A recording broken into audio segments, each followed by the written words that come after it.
Someone always finds the dirt and airs out the laundry. That's why any and everything I've ever done, I'd rather you ask me. 8-inch pan.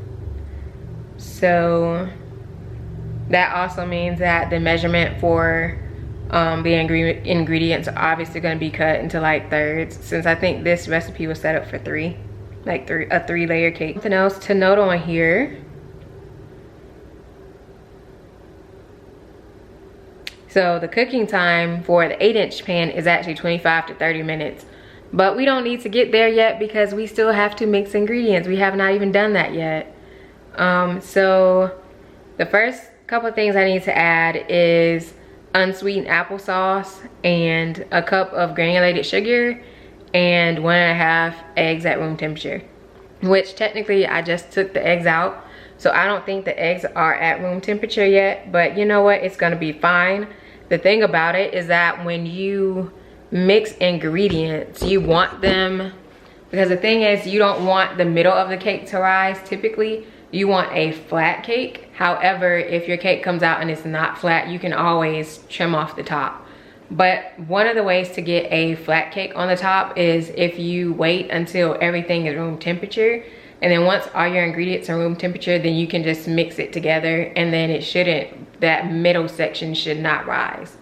But if it does, you can always just cut it off. And I think you can also put kind of like a cold wrap around your pan.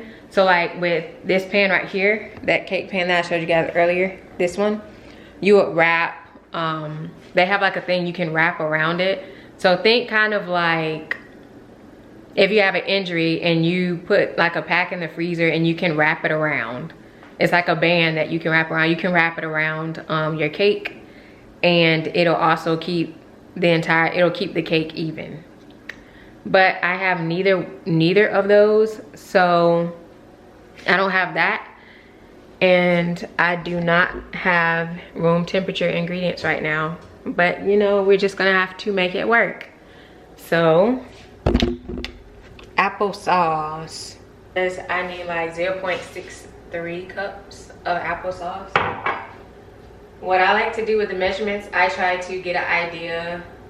I try to estimate based on what I know. So half a cup right there, half a cup. So basically half a cup is 0.5, right? So if we're aiming for 0.63, then we want to be slightly above half a cup, and 3/4 cup is 0.75. So we want to be pretty much, you want to fall somewhere between half a cup and 3/4 cup. So, and I just got like the Mott's applesauce. That's the name that I know. I don't eat applesauce. Personally, I find applesauce to actually be somewhat gross. I went to a baby shower several years ago, and one of the challenges was to see who could eat the applesauce the fastest, or who could finish it first. And I did not volunteer, but somebody grabbed me and had me to volunteer, and I could not stomach it for whatever, like, it's just the texture of applesauce. For whatever reason, the texture of it just grosses me out. I'll drink apple juice. I will drink apple juice, but applesauce, I cannot eat it. However, in this case, it's going into a cake, so it's not like it's gonna be mushy, and it's not gonna be the typical texture of applesauce. So that works for me, that's perfectly fine. So I'm a little over a half cup. I mean, this smells good, but I will not eat it. No thanks. All right, so we're good right about there. Okay, shoot. We need that, and then we're gonna need, and actually I'm gonna take this off just because sometimes it's a little difficult to pour. That's just water, but it's a little bit difficult to pour ingredients into this without that blending piece right there getting in the way. I almost wonder if, like, how can we angle? Does that work? Let's see if, does that work? I think it might. Okay. It works, but you can't really see it because of this. So I'm gonna move that out of the way. All right, so I think we found a good angle, finally. Good Lord. Okay. Dump that in here. And then I'm gonna dry this because we gotta put sugar in it. And of course, if it's wet, the sugar is not gonna come out, it's gonna stick. Don't really want that. It's not dry enough, but it'll be fine. We will make it work. So I need how much of sugar? I need 1 cup of sugar, and then I need 1.5 eggs. How do you get 1.5 eggs? We'll get there. Let me just figure out, like, do you cut the yolk in half? You got a whole yolk, do you cut it in half or what?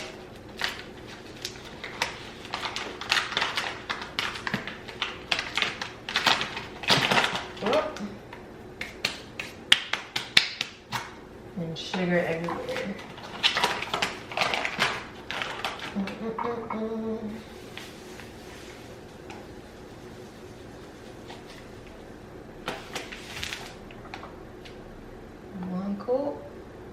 One cup. There you go. And then we gotta get the eggs. I feel like I ought to be playing music, but most times when I'm doing this, it's like either pretty quiet and it's either really quiet, or most times I will have Netflix on. But of course, if I have Netflix on, I feel like that's kind of rude because then people can't hear me. Anyway, so here we go. 1.5 eggs. Do I have to mix this after? Let's see.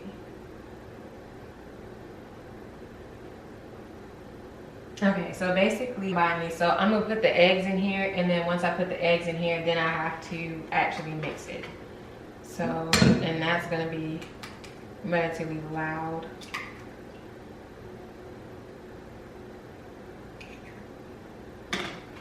I ought to do pancakes for you guys one day. So when you make, I want to say it's the not the pancakes, but the Belgian waffles. So the Belgian waffle recipe that I have, I think it's by Emerald, and you have to separate the egg yolk. And so that's actually something I like doing. Some people might find it a little bit difficult, but it's really not that hard. It's actually something I like doing. So 1.5 eggs. So I guess I'll try to cut. Camera turned off on me. I stay washing my hands. And then what's bad about it, you know, this virus going on, like you're already washing your hands a lot anyway. So my hands are like already peeling. It's bad. And it's like I can't keep, like I'll go and I'll put lotion on it, but I can't keep lotion on my hands because I'm constantly washing them throughout the day. So, all right, so we're gonna combine these. Really? That's what we doing? Damn it. So I had to transport this in my trunk, and I don't know if something happened to it in there. God dang it. I think my mixer is broken. I might have to make this whole cake by hand. I think it's broke. Okay, so when my mom put it in yesterday, she sat it upright. Something told me to lay it on the side instead of letting it sit upright. And so when I was driving here yesterday, it kind of fell on the side. And apparently it fell. That's perfectly fine. Apparently it fell on the wrong side because now I can't even mix it. So it looks like I gotta get another mixer. All right, well, luckily I do have a hand whisk. So I'm just gonna do that.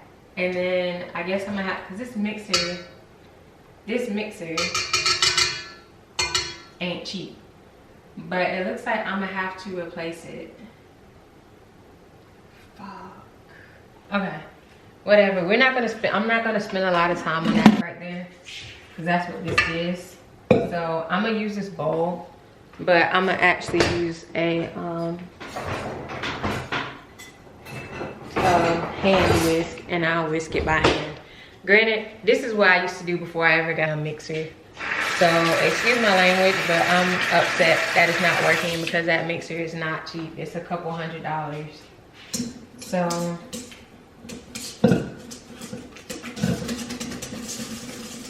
but at the same time though, I can make sure that this is really mixed good, because sometimes what that mixer does, like it mixes on the surface, but it doesn't get deep into it. So with this, I can make sure that the entire thing gets mixed up and not just the surface.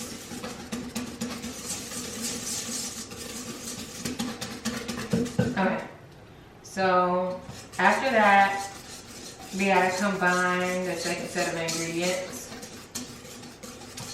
which is a cup of flour. So we got to get a cup of flour in here.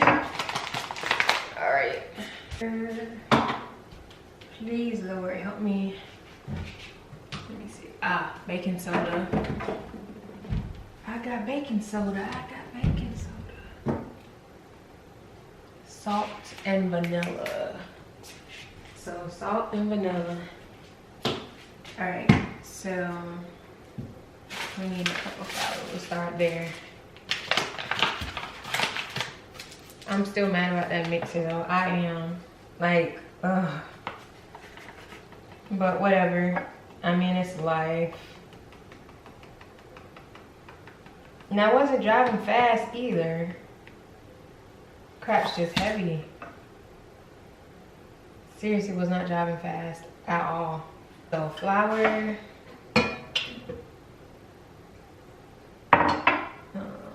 So all this other stuff is gonna be like teaspoons. So let me get my teaspoons out of here. Teaspoons. And I actually want to get some nice teaspoons. Like, not that these are bad. I mean, they serve a purpose. Just the main thing is that it serves a purpose.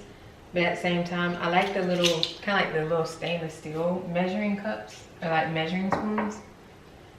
Just to have everything like uniform. We got a stainless steel fridge and stainless steel appliances, so just to match, I guess. But let me get my baking powder. So I need 3/4 teaspoons of baking powder. So measuring cups, you're probably not gonna see 3/4 teaspoon. However, it's simple math. So you take 1/4 teaspoon and you do 3 of those. So that's 1.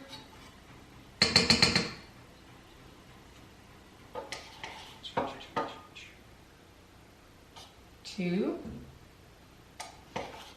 and 3. Hold up. All right, so that's the baking powder. Salt. Okay, so with the salt, it says 0.25, which should be 1/4 teaspoon, which is what we are using. So we just take the salt and just kind of, yeah, I'm probably wasting salt, but it's all good. Salt's technically not healthy for you anyway. So it's great for taste, but too much of it is not good. So we done baking powder, we done salt. So what's left? I gotta have 0.5 teaspoons of cinnamon. So 1/2 teaspoon of cinnamon. All right, I'm gonna take this off, and this actually has not been opened. But I have like a whole little spice rack behind you all. I don't think I've made mention of it, but yeah, I got a whole little spice rack over there. Everything's in alphabetical order.